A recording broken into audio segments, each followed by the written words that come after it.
Kodiak Hub presents the world's best procurement podcast. Procurement says no!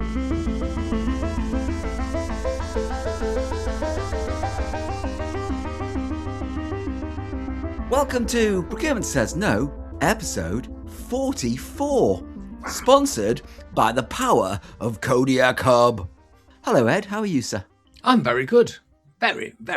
All the better for being sponsored by Kodiak Hub. Indeed. We're all the better for being sponsored by Kodiak Hub. Let's see how many times we can say Kodiak Hub. We are on Spotify, we're on Amazon Music, we're on Apple Podcasts, we're on Facebook, we're on X, formerly known as Twitter, or the other way around. We're now back on YouTube, but who listens to podcasts on YouTube? And we're on TikTok, which we said we'd never do. And you can buy us a t-shirt from us on eBay or get in touch with Lovely Ed. And we have a website, and we have a blog, and we've recently done some blogs for Kodiak Hub. They were lovely. They were super. They got many impressions. But Rich got double the number of impressions that I did. I'm very disappointed by that. All of the impressions. I do lots of impressions. And you can like us. If you like us on our posts and leave a comment, leave a review, subscribe wherever you get your podcasts. And remember, also, we are guns for hire, £200 and 50p for an hour of expert advice and opinion. 50p for Rich, £200 for me. That's how it works. Yeah. And today, as part of our being sponsored by Kodiak Hub, yippee, we have Kodiak Hub with us in the studio. Please welcome none other than Sam Jenks, who is Chief Pie Maker and host of the podcast The Way We Source, which we appeared on last year and we regurgitated as Procurement Says No, episode 33. But now it's our turn to ask the questions. Welcome to Mr. Sam. Thank you very much. Appreciate it. And I am been upgraded recently to Chief PowerPoint Maker. I'm not sure if you knew that or not, but I'd appreciate if you go back in the edit and make that right. All right? Well, your job will soon be replaced by AI in that case. Listen, I'm just waiting for it to come and take my job, to be honest with you. So come on. Waiting or hoping? A little bit of both. Love what I do. Excited about what AI is going to be able to help me with. Excited, of course, to talk about AI or not at all. That's on the day's agenda for you guys to determine. We absolutely love AI, don't we, Rich? We love AI, and 80% of the time it's good, and 20% of the time it's completely wrong. Indeed. Which is just keeps you on your toes a little bit, doesn't it? It sure does. So, who are you? Introduce yourself right on.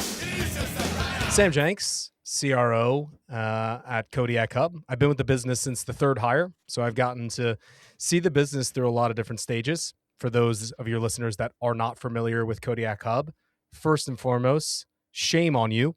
Secondly, to be able to give you a little background, we are a provider of supplier relationship management software.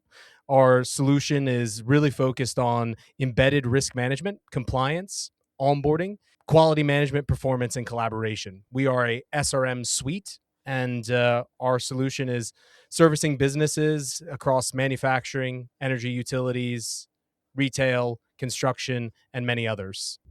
Excellent. Well, that's all we needed to know about Kodiak Hub, so thanks for that, Sam. And that's the end of the episode. We'll see you all again next time. I've got a few comments on the bio. Oh, have you? Right, Sam, okay. yeah. I checked him out on LinkedIn. He's got 10,000 followers. So he's clearly a very popular chap, Rich. He's got more followers than you and me combined. It's primarily just, business development representatives trying to sell me their new AI technology. So they're not really followers. Yeah. Excellent. Yeah. I thought you were really popular, but clearly you're not. Don't think so. Sam is actually the Chief Revenue Officer. And in his bio on LinkedIn, he said he loves, you'd think maybe cakes, crisps, apples, I don't know. But he loves B2B, SaaS, and AI. Anyway, thanks for coming on, Sam, but we don't want to talk about any of those things. Yeah, Sam doesn't get out much, obviously. No, exactly. You can ask my wife. She thinks I'm pretty boring, to be completely frank. Oh, It's okay. Yeah, and you are a company man, as you said. Third employee, you've been there nearly 10 years. My lord, must be a great company to work for. I think so. I get this question a lot in the interview process. What is it that's kept you around for so many years? I think I've gotten to see the business go through so many steps. That initial drunken walk, right? That I think all startups experience, where you're still trying to find your legs in your product market fit, and then you find customer market fit, and then product market fit, and then scale. And I think that, we're in still the phase of scale. We've expanded into the UK market, into the DACH market outside of our home Nordic market, and now currently in the US expansion during the last 12 to 18 months, which has been going incredibly well for our team. We're standing up a go-to-market organization over here. But, people ask me what's keeping you around. And simply put, from the second that I think, really cracked product market fit in kind of 2020, 2021, and have grown in that particular year from being 15 employees to, closing in on 100 employees today, I've recognized that every single person that comes through the front door, right, is smarter than the last. And just to get to be able to be at work with a lot of smart people is a pretty exciting thing, regardless of whether I work in SaaS or AI. That is my driving force, simply, is to be around smart and interesting people. Yeah, that's great. So it's 100 people in the firm and 97 of them are smarter than you. It seems the way. It seems that way. But listen, at least I'm in a percentile of something. Sorry, Rich, we've talked about this before. The art of leadership is surrounding yourself with people that are better than you. That's right. Which is why I stick close to you, Ed.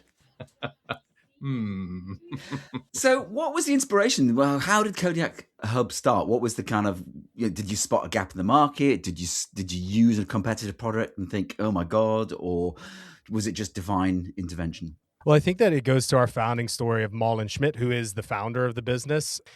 As I understood, she herself had a longstanding career in operations. She's an engineer by trade, working in large oil and gas platforms, working across supplier quality primarily as her main focus, and ESG. And she saw that, for example, to be able to make an impact in global supply chains, you have to be able to do it with people that are holding budget, which is then the individuals that are holding spend globally, procurement, and particularly strategic procurement teams. And I think that what she also recognized was that, she had seen the failure of legacy technology, big 3-letter company implementations that have failed. I'm not going to name what those 3 letters are. I think that the listeners... Yeah, please do. Yeah, do it. Is it PAS, but not necessarily in that order?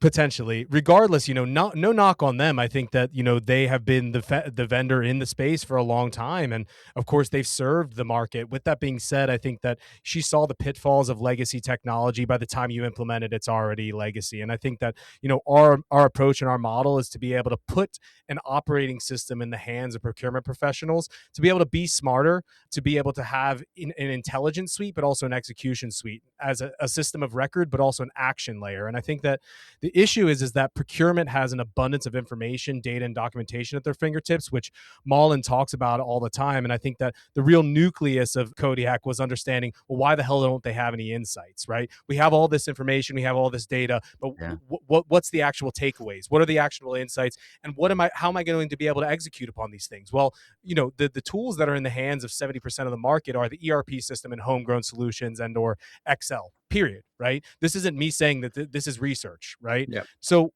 the question is, why in the hell do sales and marketing teams have their fantastic execution and intelligence layers of their CRMs, but we look at procurement and say, get on with that Excel spreadsheet, Jet? It doesn't make sense. And I don't know whose name is Jet either. That just came to mind for some reason. Jet. Ooh. Yeah, I'm just doing Paul McCartney. I was going to say, some of those ERP systems do sap your energy, don't they? You said it, not me. Oh dear, Rich.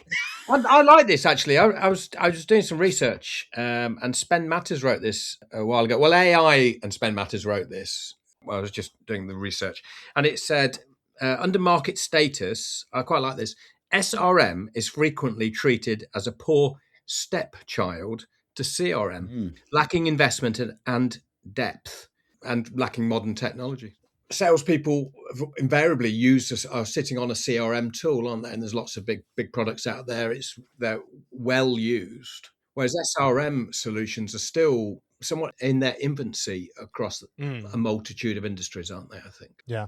Well, listen, I think that it comes down to it, and I spoke with a guest on our podcast. The name's eluding me right now at the moment, but it's hard to put bookends, I think, for some businesses on SRM, and therefore, and to be completely frank, that's not at the fault of practitioners. That is at the fault of vendors in the market. Yeah.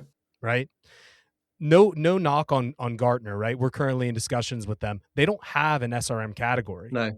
Look to other analyst organizations. There is a category. Is there bookends on what SRM is? Yeah. Or is it an elongation of supply chain or third-party risk management in one end, or, for example, source to contract in the other end? From our perspective, we are offering a holistic solution, a life cycle solution that is equally as embedded in the lifecycle management of a vendor as the ERP, right? And just in the same way that a CRM takes you from prospect to close one business to customer relationship, I think that SRM needs to be looked at in the exact same way, from intake through to managing performance and renegotiating contracts, right? The life cycle is just different. And I think that the lack of bookends is a lack of distinctness in position and messaging of the offering that is supplier relationship management. And our focus is to be able to make sure that we're very distinct in that. We've always been in the SRM space. We don't expect to be anywhere else. A lot of businesses consider SRM to be just that little section, don't they? Maybe about performance and literally the relationship with the big hairy suppliers, maybe. Right. And they would then say, oh, let's have a quarterly business review meeting where we talk about stuff. And typically you find that they've done the first 3 of them and then it's kind of stopped happening. Sure. And the whole the SRM process doesn't really seem to exist anymore. But you're quite right. I can't think of any clients that I've had where they've used it in that whole cycle way, where they're actually looking right from the beginning to end. Let's take a step back, right? Where does SRM come from? Well, it comes from the acronym factory, but before that, it comes from Peter Kralik, right? The nucleus of the idea. All hail Kralik. Oh, so obviously his focus was you segment your vendors and you manage the relationship based upon that, right? Put them in the quadrant that they are belonging in based upon the material risk and also the implications to your profit, right? Okay, so from that, I think that a lot of people then place in their strategic quadrant a handful of vendors, and they say, these are the vendors that we're going to run an SRM program on. What about the rest, right? Yeah. Segmentation is just the starting point for relationship management. An approach needs to be broken out for each of those quadrants, whether Kralik is your matrix or whatever your segmentation matrix is, right? That should guide how you run onboarding, risk management, and compliance, how it is that you negotiate your contracts, right? And set expectations and SLAs, how it is that you follow up on that performance, how it is that you drive corrective actions and improvements and ultimately start that flywheel all over again. And we've published content about this,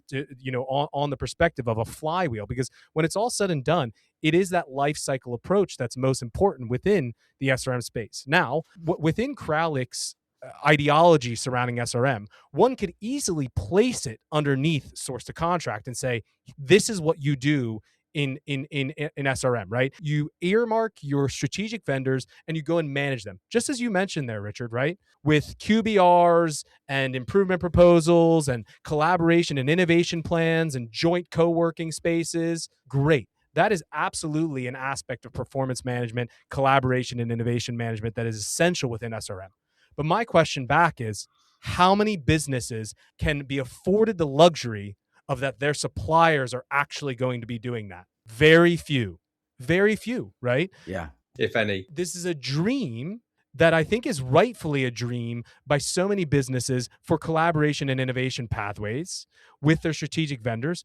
But there is a cream of the crop, maybe the Fortune, X, that can be able to do this because they are the only ones that have leverage and also a certain level of dependency within those vendor relationships to actually make that stick, right? What a lot of people need from an SRM program is the ability at scale to be able to manage the life cycle of their vendors. Yeah. And I think that that's an interesting distinction between it. They're both SRM in their own right. but they're the same, but they're different, right? And I think that that's the importance of it. We've talked previously about CrowdJick and the use of CrowdJick, or the lack of use of CrowdJick. The very few businesses are actually using CrowdJick in any kind of way that's strategic.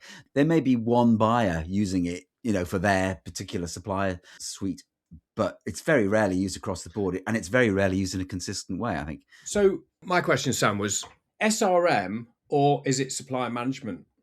And using the phrase SRM, does that create some level of confusion in the market and amongst procurement folk and amongst the people that buy the product? Because when you have the R between S and M, it makes you think of other things. It makes you think about quarterly business reviews and stratification of the supply base and so forth, which is only one little part of it.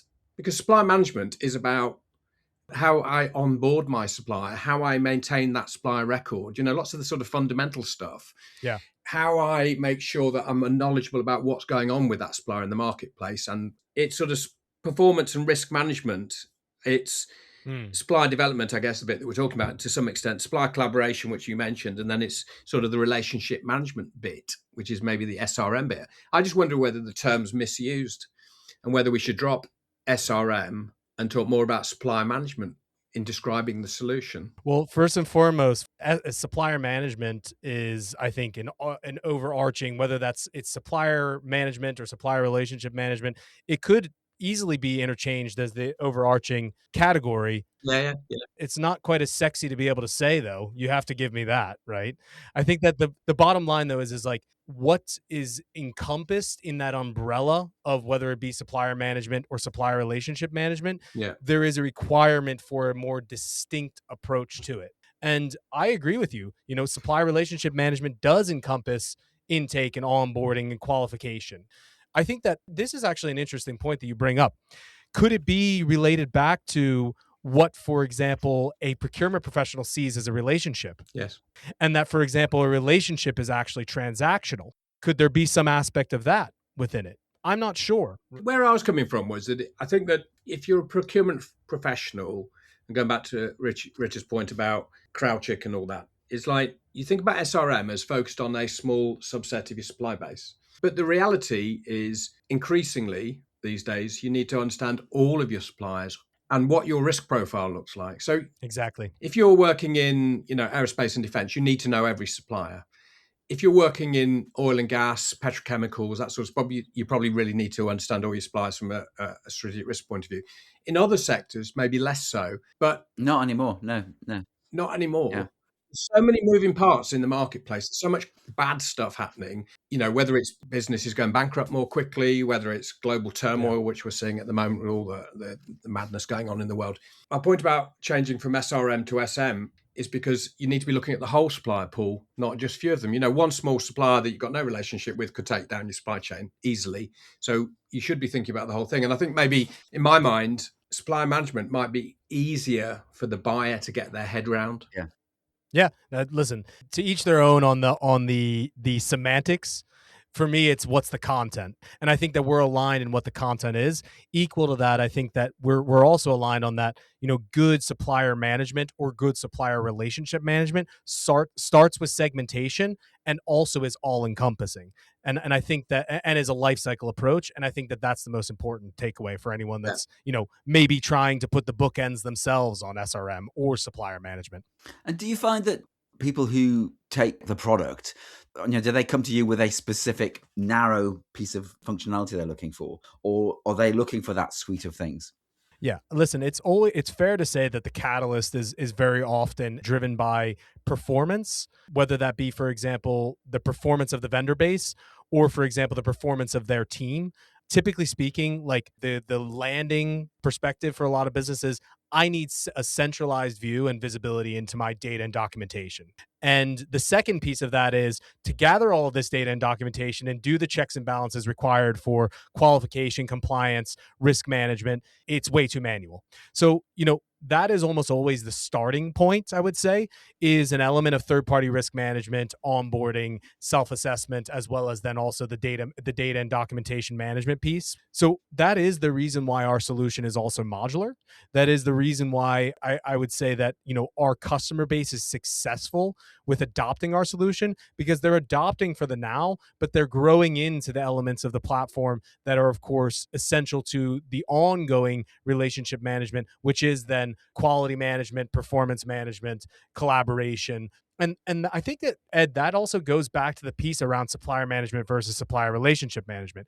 If you focus on supplier management as an ongoing relationship and something that is not a checkbox, which some companies believe that TPRM, if I'm managing third party risk, it's a checkbox. I do it once and I don't need to think about it maybe for another 2 or 3 years. Okay, that is not relationship management. That's also not a proactive approach to risk management either. And as you just outlined, in a VUCA market that we're living in, it ain't so smart either. Yeah.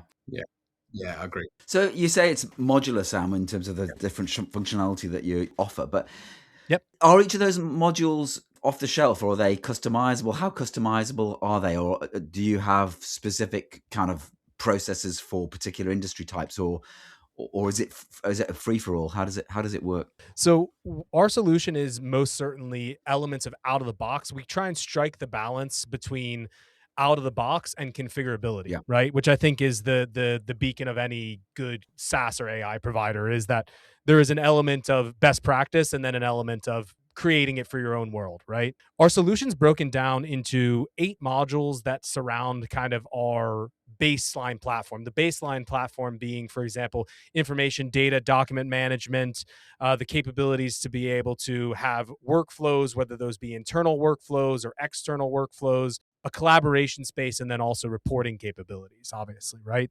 Now, that also, the baseline functionality is kind of the spider in the web, where I would say that the other 8 modules are most easily broken down into 2 main pillars. The first pillar being focused on embedded third-party risk management, covering things like macro risk, media, financials, anything related to reputational risk. And there we have, third-party partners that are natively embedded and integrated into our solution that are licensed via us.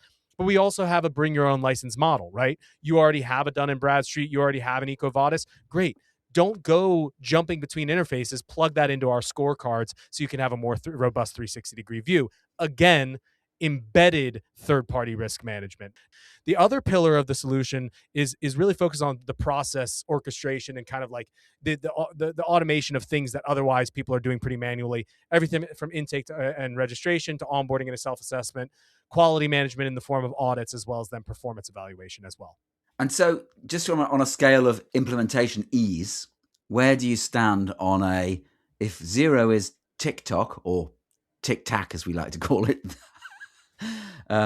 0 is TikTok and 10 is SAP. Where would you put ease of implementation? We talk about weeks, not months. You should be up and running within that framework. Implementation with us rarely will extend beyond 8 to 12 weeks. With that being said, we do have enterprise customers that span into that kind of 14 to 18 week span. And do you need £15 million worth of Capgemini implementation support? Absolutely not. We're actually pretty focused in projects, particularly of smaller scope, on maintaining kind of a Spotify $9.99 approach, being that, for example, we don't want to have competing business models. Do we take onboarding fees in enterprise accounts and enterprise level implementations? Absolutely. There's change management required. Our team are experts within the space. They are focused on not only helping you to stand up a technology, but also to help to orchestrate your business. There, of course, is fees associated with that. But for the majority of our customer base, our focus is to be able to deliver value via the technology. And what I mean by that is that Malin, as a founder of our company, has been pretty dead set on that. We're not going to have competing business models. Why in the hell would you say we're an excellent tech vendor, but by the way, you need 500 hours to be able to implement it? And by the way, once you go over those 500 hours, it's going to cost you another 100 hours to be able to do it. It does not make sense. If your technology is that good, you should not need more than the onboarding time to be able to stand things up. Now, does that also not mean that we have professional services to offer? Absolutely. With that being said, the majority of our customers are stood up in 8 to 12 weeks. And that, of course, is most often at no cost, no additional costs. Again, depend upon scale. And what level of integration is there? If I'm a big multinational corporate and I have 3 instances of SAP. Or even Oracle or somebody else. There are other vendors. Other ERPs are available. What's the level of integration that generally your clients ask for or want? If they have SAP, if they have Oracle, if they have M3, if they have IFS, it doesn't really matter.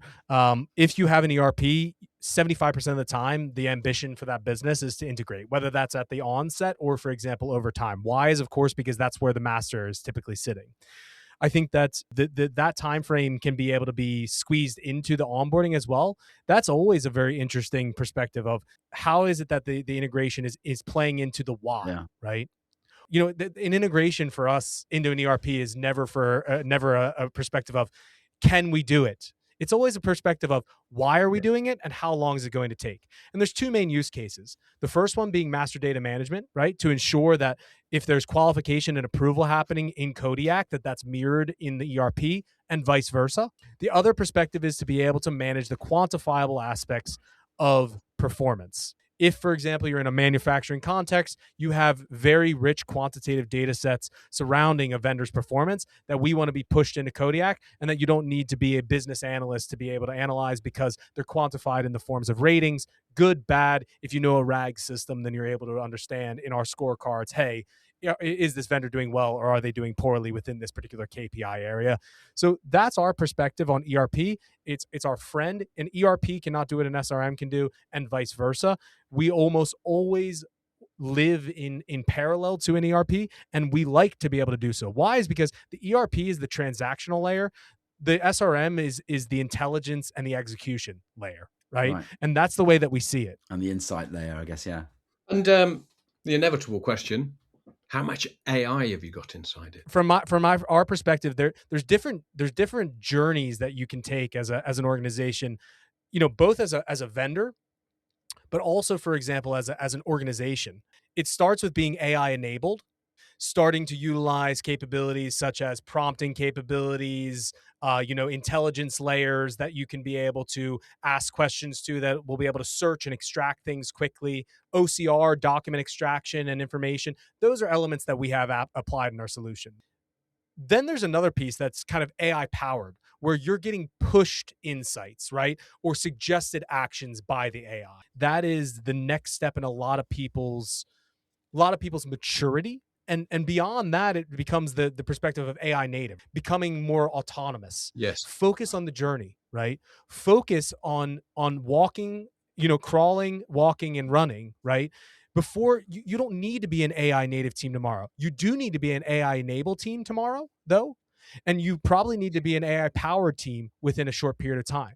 I heard Yannick Thierry, a lead analyst from Bain & Company, talk about this. There's so much FOMO in the space of AI. The bottom line is, like, the best time to get started, it was yesterday. The second best time's today. Pull up your bootstraps and go and do something. Breaking it down into bite-sized pieces, right? As you say in Swedish, äter elefanten i bitar, right? Let's eat the elephant in small pieces. We say bite-sized pieces like dog food, don't we, Ed? Bite-sized chunks. Yeah. No kibble here. We're eating elephants, okay, in Sweden. But my take is, for example, that our solution, as a solution provider, we have a responsibility to provide a responsible AI. But the second piece is to also not just throw AI into our solution or into capabilities as a check mark for us or for practitioners, but to take them on a journey as well. We're going to, in our next episode, we're going to provide some feedback from the Cheetah Research Institute, aren't we, Rich, on AI. But I think with regard to what the procurement folk want is something that's telling them that there's particular problems here. I come into work and I've got a prompt that says, here's a couple of things you should be thinking about dealing with because we've picked up some negative sentiment in the market, or whether that's financial or social media related stuff, so that it's driving some sort of more strategic actions by the procurement professional. And I think that's, for me, lost a lot when people are talking about AI. It's about how they're going to eliminate jobs and it's going to do everything. I just don't really think that. I think it's either it's a service that provides insight a lot of the time, and then in the background it just enables transactions and so forth within the business to happen. That's the power, right? Moving from being, reactive to being proactive in the approach. And that's what technology can be able to offer, but it's not going to take jobs. It's going to help those jobs be more efficient on the low value tasks, or the tasks that are otherwise very manual, and give them more time back for being strategic, period. I saw a clip of a major banking CEO. $500 billion has been invested in AI during the last 12 months. So of course, AI founders are going out in the market and saying that it's going to take jobs. You got to make some pretty bold claims for people to invest pump $500 billion into a market. The perspective of that particular executive, and frankly mine, is that let's have an optimistic perspective on this. Not that it's going to take jobs, that it's going to create jobs. That's my view. So, in fact, what was announced today, I think, in the media was that in China, the presidency has basically said AI will take no jobs in China. Quite a bold statement, I think. But to your point, there, it's about enhancing what's done, increasing productivity, but by getting more output, I guess. AI Ouijas. I think that it's very smart politics, of course, to take that approach, because what does it mean is that you're putting value on the people. Jensen Huang from NVIDIA, and of course in his own perspective of being a chip manufacturer, right? I mean, they have skin in this game. And he talks about, AI in a 5-layer. The first layer being energy, the second layer being chips, right?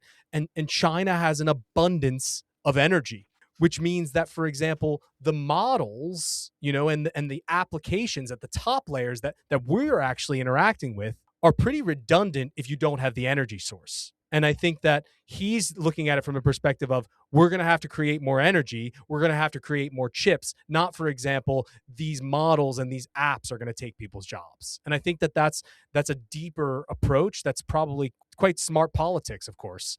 Maybe don't agree with all of the politics there, but we don't have to get into that particular perspective of my view on China's politics. Let's build another 3,000 coal-fired power stations first. Right, exactly. Mind you, the Chinese are building more and more renewable energy sources, as well. More than the rest of the world put together, I think we said last time we spoke. Hey, the ocean's nice and warm, won't it? It'd be much easier for swimming. I think to your point there, Sam, working for a Scandinavian company as you do, I think you realise that there's very different politics all around the world, and most of it's mad. A nice, easy question a couple of questions together, really. So first of all, where does the name Kodiak Hub come from? Because we think it's an internet cafe for brown bears. Is it the name of the company? Is it the name of the product? And if it is both of those things, what do you think is next in terms of developing a suite of products? And do you have to brand differently, perhaps? Do you want to stay kind of narrow within the SRM space, although you've talked about it being quite broad? Or do you want to broaden it out even further? There you are. 15 questions in one. Actually, why are you named after a bear? Yeah, all right. So let's take the easy one first. Our founder, it was a barroom napkin type of naming. I think in a lot of ways. I thought you were going to say our founder was a brown bear. No, it's taken form, right? I mean, here's the bottom line is that at the founding story, Mullen did have an ambition of a multi-product line. Kodiak is the solution that we are putting eggs in the basket of, and has really made an impact in the market. It is not only the name of the company, but it is actually also the name of the product. With that being said, we do have a holding, which is creating shared value, AB. And CSV obviously is a concept that came about in some Harvard Business Review articles years and years ago. It's that perspective of people, planet, and profitability, being able to be created, winners on both sides of the trading table, so forth and so on. And I think that that's what, of course, procurement and suppliers have the opportunity to do together, right? So that's kind of the business story. And I think that from that also, what we have also recognized with adopting the name and adopting the things that come along with being a part of the sleuth, which I don't know if you guys knew is a group of bears. It's not called a pack of bears. It's called a sleuth of bears, is that bears are very altruistic. People see them as actually being they're potentially aggressive, but they're not. They're very altruistic. They're very akin to looking after their own. And I think that that's the type of business that we're trying to be a part of as well. Looking after our team, looking after our customers, looking after our users. It's a particular care that I think is aligned with the brand. Yeah, well, Paddington was quite cute. However, grizzly bears aren't quite so cute, and neither are polar bears. Yeah, so for a little health warning for our listeners, don't listen to everything that Sam says, because some bears will rip your face off. So if you are out wandering through the woods and you come across a grizzly bear, walk away. No, don't walk away. You have to stand in front of them and make yourself big yourself up. If you run away, it will run after you and eat your head off. That's actually true. Yes, it's Bear Tips with Sam Jenks. Good tips. Exactly. Listen, I'm happy to be able to come back on another episode and do a whole wildlife pod if you guys would be interested in that, okay? As I have known. I'm going to ask one more question, which you may or may not want to answer, but I am a 120 million US dollar revenue business. How much is it going to cost me to implement Kodiak Hub, Sam? I've got 4 sites, 3 manufacturing, 1 office spread across the US. It depends on scope, right? No, it depends. No, listen, you could be a business that's at 120 million, and because of, for example, the complexity in your supply chain, you have a procurement organization of 25 people, or you can have a procurement organization of 5 people. You could have a deeply entrenched supplier quality team that works alongside of procurement and sourcing, or you could not. You could have, for example, a risk and compliance organization because you're mature and you're working within a highly regulated industry, or not, right? So again, it depends. Depends on a few things. Number of users, the range of modules and functionality required, as well as then also the number of suppliers. So those are the things that our model is based upon. But listen, if people are interested in learning more about our pricing, they could be able to get in touch with us and learn more based upon their scope simply. Yes. And what I did notice on Sam's LinkedIn, he's got a calendar built in. So if you want to contact Sam, go to LinkedIn, Sam Jenks, and you can book a time. What I'd suggest, book a time really late at night to annoy him. Or early morning. Whether it's with me or a member of my team, we'd be happy to be able to chat with anyone. You could find that on my LinkedIn or also by booking a demo via our website as well. Yeah. Now, the last question for me is, how do you measure the success of an implementation, or how do your customers measure the success of an implementation?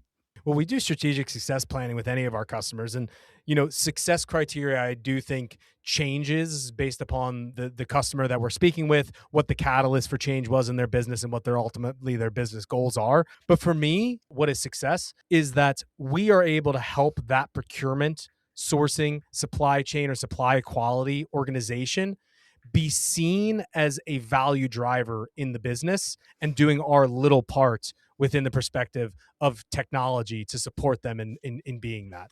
And then, of course, a 5-star review on Capterra never helps either. I mean, we want to be, of course, a solution that people not only use, but love and also rave about within the marketplace. That, for me, is a moniker of success. And final question for me, what makes Kodiak Hub different to the competition? So there's millions of players in this space.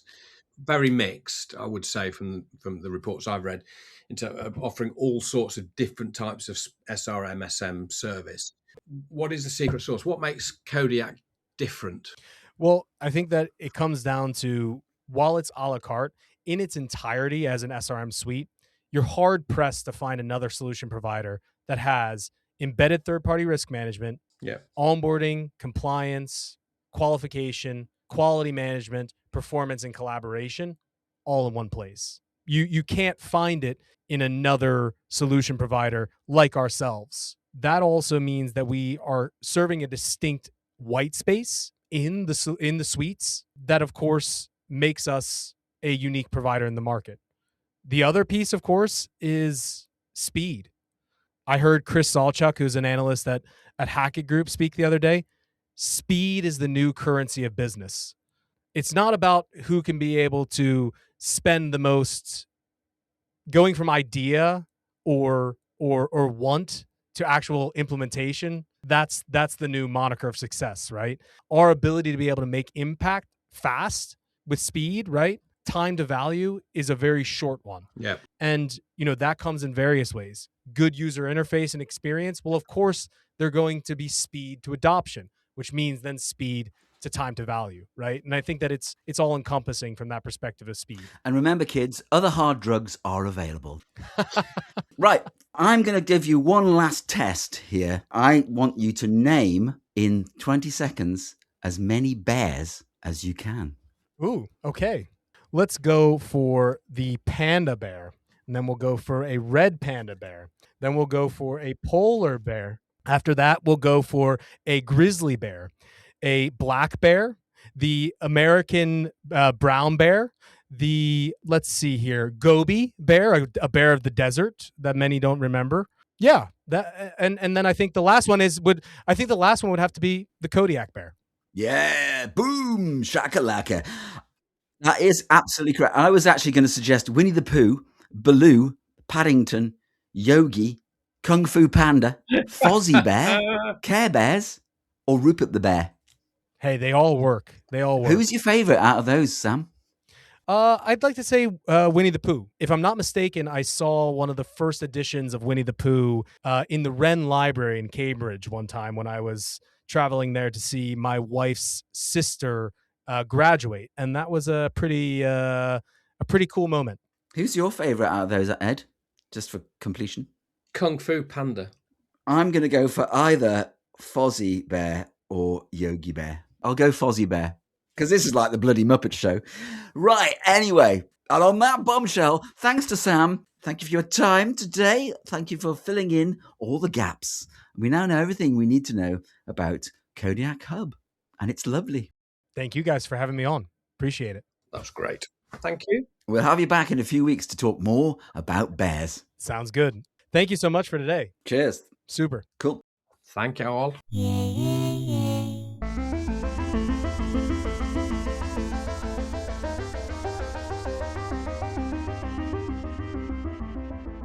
So, did you see the questions that we sent you, Sam, a couple of weeks ago? I didn't. No. Oh, well, in that case, this is going to be a surprise. I had honestly no idea that you did send through anything. So thank you very much for pointing me towards those. All right, understood. Yes, fun. But I mean, listen, I'm sure that we'll be able to wing it. Take a lot of these items off the cuff. Any in particular that you feel like I maybe need to check out before we get into it? Well, question number 7 is, can you describe Einstein's second theory of relativity? I'm not even sure if I know exactly what the second one is. E equals mc squared, or is that the first? I think that was part of the first. Oh, shit. Okay. No, well, then I'm... Actually, but now you could do live a reverse integration of E equals mc squared to give you the second law. No, don't be daft. It's actually the space-time fabric, gravity as curvature, and the trampoline analogy. Come on. Yeah, understood. But I mean, listen, I'm happy to get into it. Do you guys clip afterwards, just so I understand, or? We don't know what that means. We do a severe edit. Super.